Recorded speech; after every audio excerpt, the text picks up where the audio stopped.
আসসালামু আলাইকুম রহমতুল্লাহ। এই যে ফজলু ভাই আমাদের মাঝে আছে। ফজলু ভাই চা খাইতেছে। ভাই কেমন লাগতেছে চা? হ্যাঁ এটা ভাই এটা হলো মনে করেন যে আপনার চা বলতে এখানে আপনার স্থানরা যে উন্নত ধরনের স্থানরাই আছেন ওই স্থানের মূল্য নিতেছে, বুঝছেন? চাটার মূল্য নিতেছে না। হ্যাঁ এই চমৎকার আমাদের এখানে যে চা আমরা খাইতেছি কেয়া গ্রুপের অন্যতম একটা রেস্টুরেন্ট। এখানে এসে আসলে চমৎকার কিছু দৃশ্য এখানে আছে। না চাটা যেমনই হোক বাকি স্থানটার জন্য মূল্যটা নিতেছে বেশি। আপনাদেরকে এটা মনে রাখবেন, সর্বনিম্ন 90 টাকা একটা চা।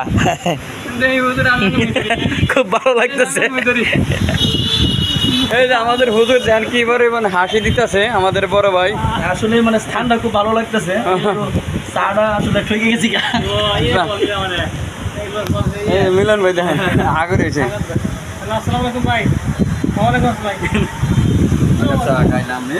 জায়গাটা খুব ভালো, উন্নত মানের।